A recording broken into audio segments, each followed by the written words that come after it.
여러분 안녕히 주무셨습니까? 참 좋은 아침입니다. 5월 31일 목요일 말씀으로 드린 오늘의 번제 함께 합니다. 전도서 11장 말씀 1절부터 4절까지 같이 읽습니다. 나머지는 여러분이 한번 꼭 읽어보시기를 바랍니다. 시작. 너는 네 떡을 물 위에 던져라. 여러 날 후에 도로 찾으리라. 7에게나 8에게 나눠줄지어다. 무슨 재앙이 땅에 임할는지 네가 알지 못함이니라.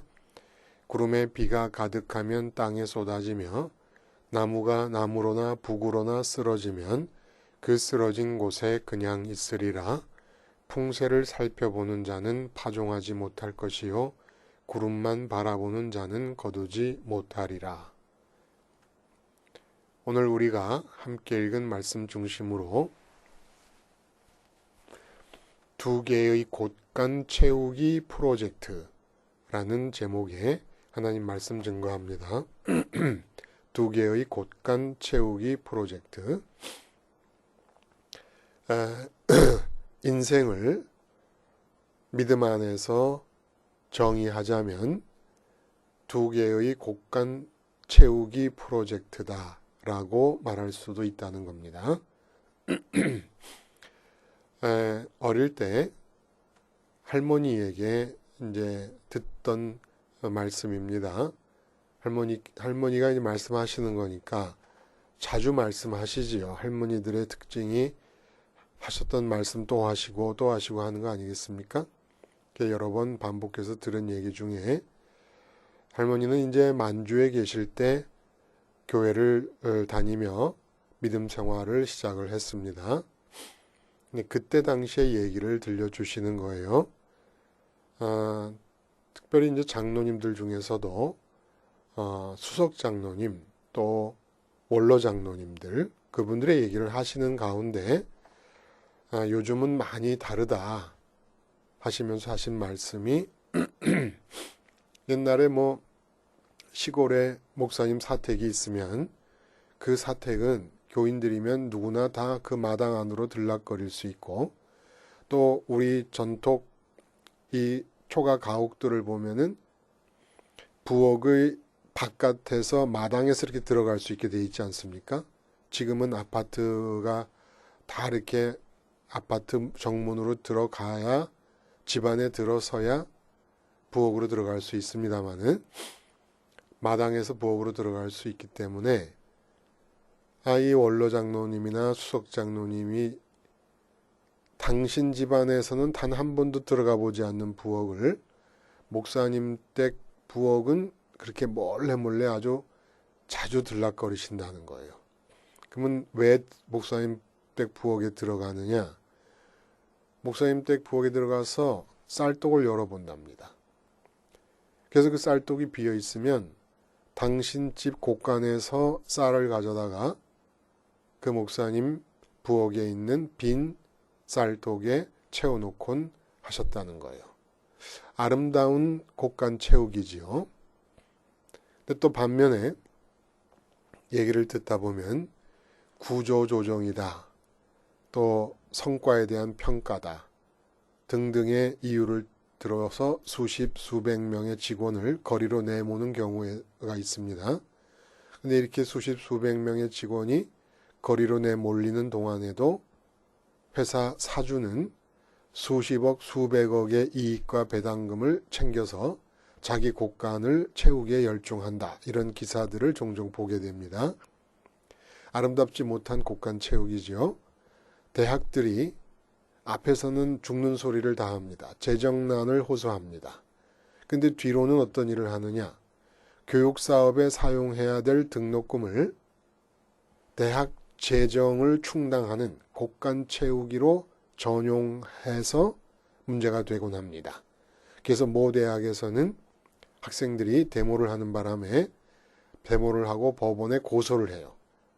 그래서 100만 원은 돌려받아야 된다. 그랬더니 법원에서 90만 원을 돌려주라. 판결이 난 적도 있어요. 우려스러운 곳간 채우기라 아니할 수 없습니다. 인생은 늘 곳간이 가득 차야 든든한 마음으로 살 수가 있습니다. 근데 하나님께서도 모든 사람에게 두 개의 곳간을 주시면서 인생을 살게 하셨습니다. 그래서 인생은 해 아래서라는 단어가 전도서의 핵심 단어 아니겠습니까? 이 해 아래서 사는 인생은 두 개의 곳간 채우기 프로젝트다. 이렇게 말할 수가 있다는 거예요. 근데 이 두 개의 곳간이란 뭐냐? 해 아래 곳간이 있고 해 위 곳간이 있다는 겁니다. 이 해 아래 곳간과 해 위 두 개의 곳간을 채우는 것이 인생이다. 라고 말해도 된다는 거예요. 인생이 뭐냐? 철학자들이 묻지 않습니까? 그럼 우리는 거침없이 확신에 차서 말할 수 있는 것입니다. 뭐라고? 인생은 곳간 채우기다. 곳간은 두 개가 있다. 해 아래 곳간과 해 위의 곳간이 있다. 그러면 철학자들이 여러분에게 물을 겁니다. 처음 듣는 소리인데 이러면서 해 아래 곳간은 이제 본문에서 전제되어서 얘기되고 있는 것입니다만은 미리 말씀을 드리자면 무엇으로 채우는 곳간이냐 이겁니다. 해 아래는 하나님의 주체성으로 채우는 곳간입니다. 다른 말로 하면 하나님의 주체성의 활성화 장소다라는 거예요. 하나님의 주체성이 활성화된다는 것은 나에 대한 관계에서, 나라는 한 개인에 대한 관계에서 말하자면 하나님의 주체성의 활성화는 전부 내게는 은혜고 하나님의 사랑이고 하나님의 거저주시는 은총이라는 겁니다.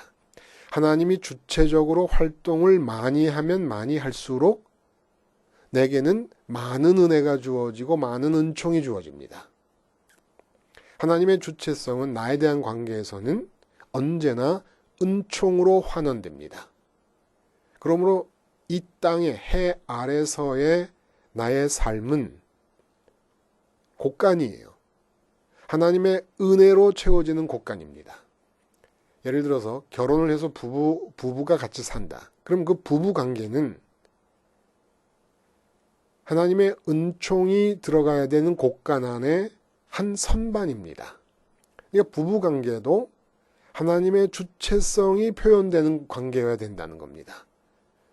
그러면 부부 관계가 은혜로 이루어지는 겁니다. 근데 많은 사람들이 선생이랍시고 하는 얘기가 행복한 부부 관계를 위한 10계명, 부부 간의 대화를, 아름다운 부부 관계를 위한 대화법, 이런 거. 그래서 나의 주체성을 활성화시키도록 자극합니다.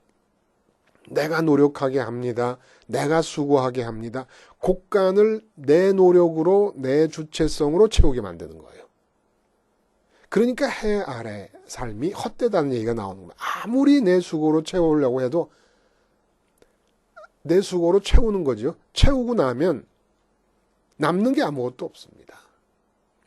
그러니까 이 세상은 태어나서부터 죽을 때까지, 태어나는 것도 공짜로 태어나 몸을 입었잖아요. 공기도 공짜로 마시고 있지 않습니까? 사실은 물이다 뭐다 우리가 옷 입고 이런 게 다 석유다 하는 무슨 석유요 뭐 해갖고 이 자원에서 만들어내는 천들 아닙니까? 다 공짜죠. 사실은 다 공짜. 하나님이 다 주신 것들 중에서 캐내서 쓰는 거니까. 죽는 것도 공짜예요. 죽는 걸 졸업이라고 본다 그러면 졸업하는데 얼마나 많은 돈이 들어갑니까? 근데 우리 죽는 게 공짜예요. 공짜로 죽는다. 공짜로 죽는다는 말이 참 어색하죠. 죽는 것도 좋은 일이니까. 좋은 일인데 공짜라는 거예요. 태어나는 것도 공짜고 죽는 것도 공짜고. 먹고 사는 게 다 공짜라는 겁니다. 근데 타락후 어떻게 바뀌었느냐? 이 해 아래 곳간을 내 수고로 채우는 거예요. 내 주체성으로 채우는 겁니다. 그러니까 이 해 아래 곳간이 차지를 않는 거예요. 은혜로 채우면 그저 만족하고 감사합니다. 내 수고로 채우려고 그러니까 해 아래 모든 노력이 다 헛된 거로 돌아가고 곳간은 차지를 않아요. 해 위의 곳간은 그럼 뭡니까? 하나님 보좌 앞에 사람을 태어나게 하시면서 그 사람 명의의 곳간이 있습니다. 해 아래 살고 있는 동안에 채워야 되는 거예요. 해 아래 살고 있는 동안에 채우는 것이 믿음이고, 그래서 채워진 상태가 구원이라고 할 수도 있겠습니다. 네 명의 곳간이 있는데 네 명의 곳간을 두시고 우리를 세상에 내보내시는 거예요. 그래서 땅에 살고 있는 동안에 그 하늘의 네 명의 곳간을, 내 이름으로 되어 있는 곳간을 채우라는 겁니다. 뭐로 채워요? 내 마음으로 채우는 겁니다. 해 위의 곳간은 내 마음으로 채워요. 그러면 해 위에 있는 내 명의로 되어 있는 곳간이 내 마음으로 채워지면 해 아래는 하나님의 마음으로 채워진다는 거예요. 해 아래 나의 삶은. 그래서 두 개의 곳간이 채워집니다. 빵빵합니다. 예? 근데 문제는 마음이 하늘로 올라가서 내 이름으로 되어 있는 하늘 곳간을 채우지 못하면 마음은 땅에 남게 되는데, 땅에 남게 되는 마음은 수고하기 시작하고 주체적이 되기 시작하고 애쓰기 시작합니다. 왜냐하면 땅에서 채워야 된다고 생각하니까, 마음 자신을. 그러니까 하늘에 있는 내 명의, 내 이름의 곳간을 내 마음으로 가서 채우면 또 마음 안이 비어 있잖아요. 마음 안이 빈 거는 하나님이 채워주십니다. 사실은 내용적으로 보면 곳간이 3개가 되는 거죠. 근데 땅에 내 마음이 남아있으면 내 삶의 곳간을 나의 주체성으로 수고해서 쟁취해서 얻어서 모아서 쌓아서 채우려고 합니다. 안 채워진다는 거예요. 그럼 왜 우리가 마음을 하늘 곳간으로 보내서 하늘에 있는 내 이름의 곳간을 채우지를 못하느냐? 발목 잡혀 있기 때문이라는 거예요. 오늘 그 얘기를 해주고 계시는 거예요. 우리가 읽은 부분에서 왜 우리가 우리 마음을 하늘로 보내서 하늘에 있는 내 이름의 곳간을 채우지 못하느냐? 마음이 발목 잡혀 있기 때문이다. 발목 잡혀 있는 것들 중에서 가장 대표적인 것 2가지를 오늘 본문이 얘기해 주고 있는 겁니다. 먼저 1절에 보면 너는 네 떡을 물 위에 던져라. 여러 날 후에 도로 찾으리라. 이렇게 얘기합니다. 도대체 이게 무슨 말입니까? 응? 왜 멀쩡한 내 떡을 물 위에 던져버립니까? 이 이스라엘에서 먹는 떡이라고 하는 것, 이 주식인데 밀이나 보리로 만든 떡이에요. 그런데 이 떡이라고 하는 것이 이 넓적하게 얇게 펴서 넓적하게 구운 것이기 때문에 물에 던지면 그냥 녹아 없어져요. 그 여러 날 후에 돌아온다는 게 도대체 무슨 말이겠습니까? 그래서 이 구절에 대한 해석이 분분합니다. 구제하는 것이다. 그런데 물 위에 버리라 그랬으니까 구제를 하되 대가를 바라지 않고 물 위에 버리는 것처럼 그렇게 구제를 해라. 그렇게 하면 결과가 되돌아올 것이다. 며칠 뒤에 찾을 것이다 그랬으니까 또 심지어는 해상무역을 권장하는 것이다. 또 이렇게까지 얘기를 합니다. 근데 이제 그런 의미가 아니죠. 해 아래라고 하는 말을 염두에 두고 잘 이해를 하면 전도서를 관통하고 있는 세계관인 해 아래와 해 위에 라고 하는 단어를 잘 염두에 두고 깊이 묵상을 하면 의미가 밝혀지는 거예요. 떡은 옛날이나 지금이나 사람들에게 있어서 이 해 아래에서 살고 있는 사람들에게 마음 쓸 첫 번째 대상이 됩니다. 사람이라면 일반적으로는 첫 번째로 느끼는 필요고 첫 번째로 갖게 되는 염려가 무엇을 먹을까 무엇을 마실까 하는 것이에요. 그래서 40일을 밤낮으로 금식하신 예수님에게 마귀가 와서 한 첫 번째 시험이 40일 굶주린 다음에 인간의 가장 우선적인 필요인 떡을 돌로 만들어 먹어봐라. 하나님의 아들이라면. 라는 시험 아니었습니까? 그 예수님께서도 마태복음 6장에 모든 세상 사람들은 다 떡과 음료를 걱정하며 살지만 너희는 그러지 말아라 하신 말씀 아니에요? 그러니까 이방인이 떡과 음료를 걱정하며 살지만 하나님의 아들들은 그러지 말아라 하는 말씀과 오늘 떡을 물 위에 던지라는 말씀과 사실 그 맥락이 같은 의미의 맥락의 말씀이죠. 그래서 우리 마음이 하늘 곳간을 채우면 만사가 형통하는 겁니다. 해 아래서는 하나님의 은총으로만 사는 거예요. 원래 공짜로 사는 겁니다. 이 세상은. 에덴이 낙원 아니었어요? 낙원에 태어났어요. 낙원이라는 게 뭐예요? 낙원이라는 말을 정의하면은 부족한 게 없다. 이게 낙원 아닙니까? 근데 태어나자마자 부족함이 하나도 없는 삶에 태어난 거예요.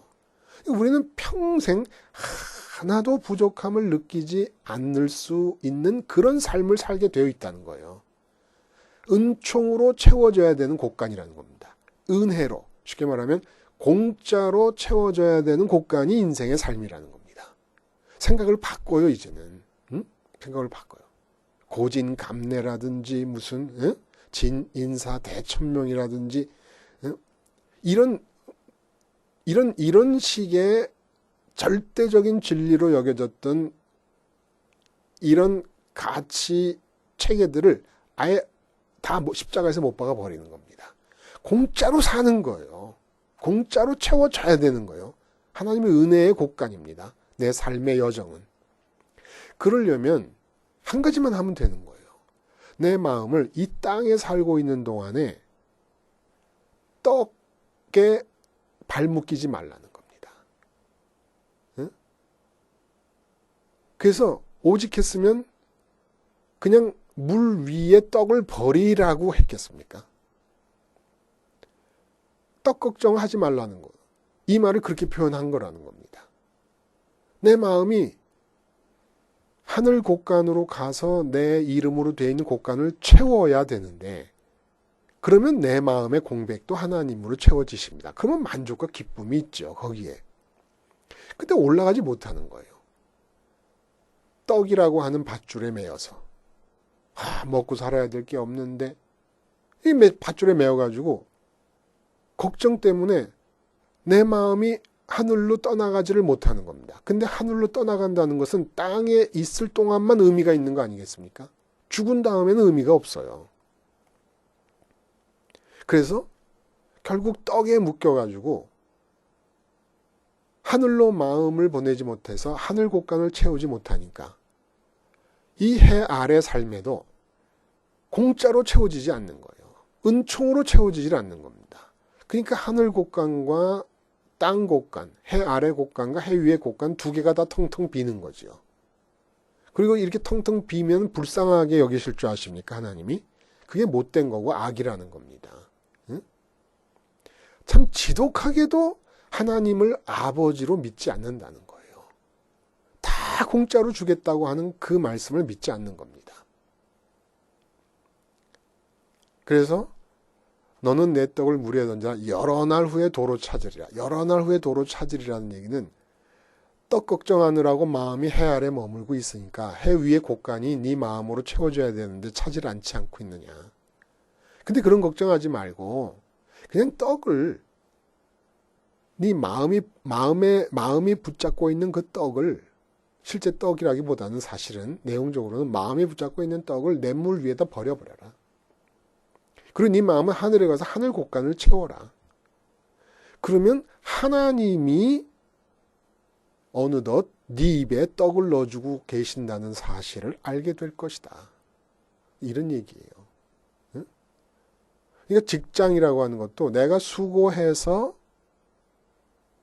그 수고한 값으로 월급을 받아서 먹고 산다고 생각하는 건 왜 그런 생각을 하는 줄 아십니까? 그런 왜 노예적인 근성, 하나님의 아들이 아닌 고아적인 생각을 하면서 사는 줄 아십니까? 마음이 하늘 위, 해 위에 있는 내 이름의 곳간을 채우고 있지 못하기 때문에 마음이 해 아래 남아있기 때문에 그런 노예적인 생각을 하면서 살고 있는 겁니다. 그러면 마음이 하늘 위로 올라가서 하늘 곳간을 채우면 기쁘고 만족해요. 하나님으로 마음이 채워지니까. 내 마음이 하늘에 마련해 두신 곳간, 내 자리, 내 마음이 아니면 채워지지 않는 내 자리가 있어요. 하나님 보좌 앞에. 하나님은 그 자리를 보고 계시는 거예요. 그 자리에 땅 아래로 내려보낸 아무개가 자기 마음을 내 앞으로 보내는가 안 보내는가만 지켜보고 계시는 겁니다. 그렇게 하늘로 올라가게 되면 취직하게 되잖아요. 그러면 이제 하늘로 올라가지 못한 사람들의 마음은 내가 이제부터 취직생활 해갖고 회사에서 열심히 수고하면서 먹고 살 수 있는 돈을 받는다 이렇게 생각하지만 하늘 위 곳간을 채워서 마음이 해 위의 곳간에 머물고 있는 사람들은 직장 그 자체가 은혜예요. 월급을 받으면 직장 생활하는 것 자체가 은혜였는데 은혜 위에 또 은혜예요.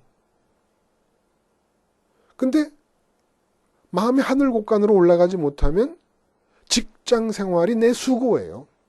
월급은 그에 대한 대가예요. 여긴 감사가 없어요. 마땅한 것이고 당당한 것이니까. 감사가 없어요. 감사가 없는 삶에 피곤이 임하는 겁니다. 감사가 없으면 저주가 임하는 거예요. 이 세상에서 공산주의가 왜 없어졌는 줄 아십니까? 공산주의나 민주주의나 사실은 악한 건 똑같아요. 민주주의란다. 자본주의나. 어떻게 보면 영적으로 자본주의가 돈에 대한 사랑이 더 강할 수도 있어요. 공산주의도 사실 돈에 대한 사랑 때문에 있는 사람 다 죽이고 똑같이 나눠갔자 이거 아닙니까? 근데 공산주의는 우리가 혁명을 일으켜서 나라를 평등한 나라로 만들어야 된다라고 하는 생각 때문에 감사가 없어요. 공산주의 특징이 감사가 없는 겁니다. 감사가 없어서 망한 겁니다. 자본주의가 그렇게 썩어도 아직도 남아있는 것은 그래도 그저 감사라는 것을 가짜 감사라도 할 수 있기 때문에 남아있는 거 아닌가 그런 생각까지 해봅니다. 감사가 없는 삶은 죽은 거예요. 근데 마음이 해 아래에 있는 한 감사가 있을 수가 없고 감사가 있어도 가짜 감사고 일시적인 감사입니다. 엉터리 박사 감사라는 거예요. 그래서 떡 때문에 마음이 하늘로 올라가는 걸 주저하고 발이 묶여있지 말고 네 마음을 묶고 있는 떡이라는 거 그거 그냥 냇물에 버리듯이 그냥 버려버려라. 응? 이 구제하라는 뜻이 아닙니다. 버려버려라. 그러면 네가 그렇게 염려했던 그거 떡 등 돌리고 염려하지 않고 염려를 끊어버리고 마음을 하늘로 올려보내면 네 입에 하나님의 손으로 먹여주시는 떡을 먹으며 살 수가 있다 이런 얘기입니다. 돌아온다는 게 그 뜻이라는 거예요. 그 다음에 2절에 보면 7에게나 8에게 나눠줄지어다. 무슨 재앙이 땅에 임하는지 내가 알지 못함이니라. 도대체 이게 무슨 말입니까? 7에게나 8에게 나눠줄지어다. 이것도 또 구제라고 생각을 하는 거예요. 구제에 초점을 맞춘 말씀이 아니잖아요. 7에게나 8에게 뭘 나눠준다는 겁니까? 뭘 나눠준다는 말도 없어요. 그러니까 뭘 나눠준다는 말이 없다는 것은 뭘 뜻하는 것이냐? 내 마음의 성향을 말하는 겁니다. 성향을 바꾸라는 거예요. 성향을 바꾼다는 게 무엇입니까?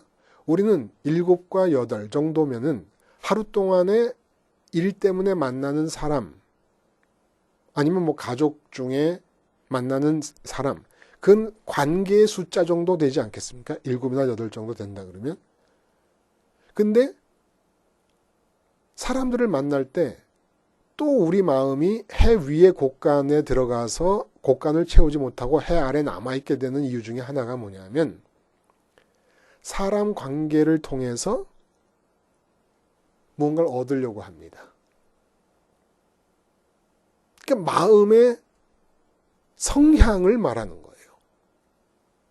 해 아래서 만나는 모든 사람에게서 얻으려는 마음의 방향성을 중단하라는 겁니다. 거꾸로 7에게 8에게나 나눠주라는 얘기는 만나는 모든 사람들에게 주는 방향으로 방향을 바꾸라는 거예요.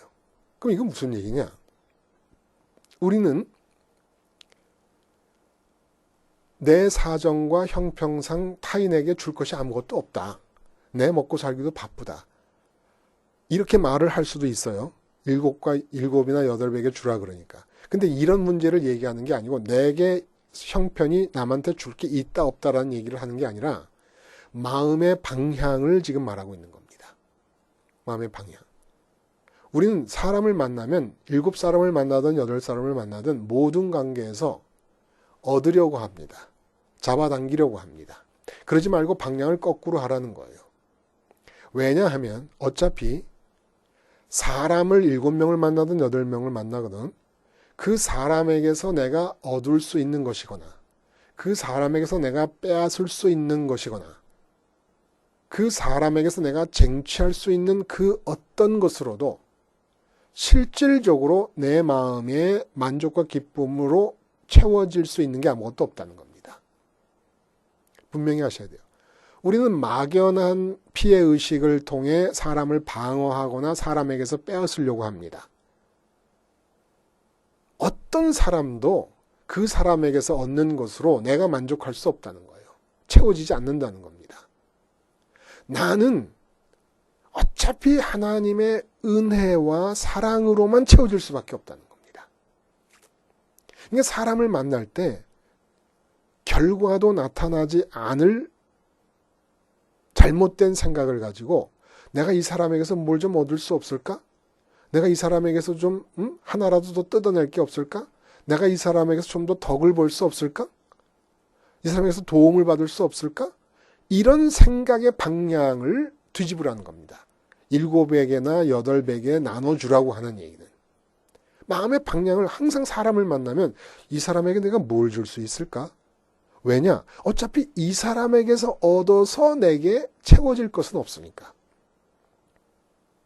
물론 내가 의도적으로 그 사람에게서 뭔가를 얻으려 하지 않고 있는데 하나님이 상대방에게 역사하셔서 내게 주도록 하시는 것도 있을 수 있어요. 엘리야가 그 가뭄 때 사렙다 과부를 찾아가라는 하나님의 명령을 듣고 갔더니 사렙다 과부가 엘리야를 복량하지 않습니까? 그것은 엘리야가 사렙다 과부에게 얻어내려고 의도한 게 아니잖아요. 이렇게 하나님에 의해서 서로 주고받음이 일어날 수 있지만 내 마음의 방향은 하지 말라는 거예요. 왜냐하면 사람에게서 무엇인가를 얻어보려고 하는 그 마음 때문에 또 마음이 발이 묶여버린다는 겁니다. 하늘로 올라가지 못한다는 거예요. 예수님처럼 아무것도 바라지 않아도 막달라 마리아라든지 무슨 그런 여전도, 그 당시로서 여전도회가 결성이 돼서 예수님을 복량해 드리지 않습니까? 또 마르다와 마리아가 집에 초청해서 대접을 해드리고 또 삭개오가 집에 모셔서 대접을 해드리기도 하고 뭘 바란 적은 없어요. 그러나 그 모든 것들이 하나님에 의해서 역사가 되는 것 아니겠습니까? 그러니까 나는 예수님처럼 삭개오를 만나면 삭개오에게 구원을 줘야 되겠구나. 마리아를 만나면 귀신 들린 마리아 귀신을 쫓아내서 구원을 줘야 되겠구나. 예수님은 주실 생각만 하는 겁니다. 근데 어쨌든 33살까지 인류를 구원하시기 위해 필요한 일용할 양식들은 하나님이 다 공급을 하셨지 않습니까? 마찬가지라는 겁니다. 내 마음을 하늘로 올려보내면 하늘 곳간을 채우고 나면 이 땅에서는 사람을 만날 때 더 이상 그 사람에게서 내게 얻을 게 없다는 생각을 하게 됩니다. 지금 솔로몬이 이 얘기를 하는 거예요. 도대체 뭘 사람에게서 얻겠다는 거냐. 근데 재앙이 임할지 모른다는 얘기를 하는 겁니다. 재앙이 임한다는 게 뭐예요? 기어코 해 아래 머물면서 해 아래의 삶을 나의 주체성으로 채우고 있으면서 하나님의 주체성으로 채우지 못하고, 그리고 그 이유는 하늘에 있는 내 명예의 곳간을 내 마음으로 채우지 못함으로 그러한 이 해 아래서의 육체로 사는 삶의 시간을 연장하다가 결국 재앙이 임할 때 이 재앙이 뭐예요?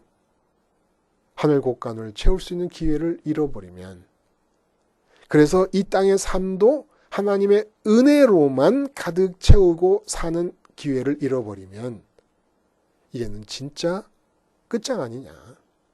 그럼 지옥으로 가는 거죠. 지옥이라는 말을 솔로몬은 아직 정확한 개념을 몰랐어요. 지옥과 천국이라는 개념을. 그러나 이 기회가 상실되어 버리는 것을 재앙이라고 생각한 겁니다. 언제까지 해 아래서 사람을 만나면 사람에게서 뭘 얻겠다고 살아가겠느냐는 겁니다. 언제까지 해 아래서 떡 걱정하고 마실 음료 걱정하느라고 마음이 묶여서 살겠느냐는 것입니다. 여호와 하나님은 해 위에 계신데 언제까지 마음이 하나님 보호자 앞에서 나의 이름으로 된 빈자리를 내 마음이 채워서 하나님의 눈에 만족을 드리는 것 대신에 마음이 이 해 아래 남아 있으면서 이 해 아래 있는 것들로 만족하겠다고 살면서 재앙을 기다리겠느냐는 것입니다. 쉽습니다. 이제 나머지 여생은 곳간이 든든히 채워진 상태로 살아야 되지 않겠습니까? 연금, 은퇴자금, 뭐 이런 거, 평생연금 이런 거가 문제가 아니지 않겠습니까? 마음이 십자가에서 주님과 함께 연합하기만 하면 승천하고 부활하신 주님 따라 하늘로 올라가요. 하늘 곳간을 채우는 겁니다. 하나님이 눈이 빠지게 기다리고 계시는 내 이름으로 된 빈자리를 채워드리는 겁니다. 그 자리만 채워지면 내가 너를 저 같은 경우 58년생이니까 58년 11월 달에 내려보냈더니 언제 그 마음이 이 하늘 내 앞으로 오나 돌아오나 기다렸는데 이제 돌아왔구나. 이게 이제 탕자의 비유에서 말씀하시는 진짜 내용이죠. 그 둘째 아들의 빈자리를 아버지는 늘 바라보고 계시는 거 아닙니까? 그 하늘의 빈자리를 내 마음이 감으로써 아버지 말고는 기쁨거리가 없어요. 세상에서 아무리 기쁨거리 찾으려고 해봤지만 찾을 수가 없어서 아버지께로 와서 아버지만이 나의 기쁨인 것을 내가 고백합니다. 그 아버지가 기뻐하신다는 거예요. 그 기쁨이 충만하신 가운데 몸으로 사는 이 땅의 삶은 하나님이 죽음으로 결정한 그 시점에 이르기까지 그냥 공짜고 은혜로 사는 겁니다. 이렇게 여생은 곳간 가득 채우고 든든히 한번 살아봅시다. 기도하시겠습니다. 하나님 아버지, 십자가 바라보고 마음이 주님 따라가면 아버지 그토록 기다리시던 내 마음이 내 자리를 차지하게 될 것이고 내 마음 없는 이 땅의 삶은 하나님의 마음이 내려와 채우시고 하나님의 은총으로 가득 채워지는 곳간이 될 텐데 여전히 십자가 생활화를 뒤로하고 세상 걱정에 발이 묶여 살고 있습니다. 십자가 생활화에 올인할 수 있는 마음을 허락해 주시옵소서. 예수님의 이름으로 기도드리옵나이다. 아멘.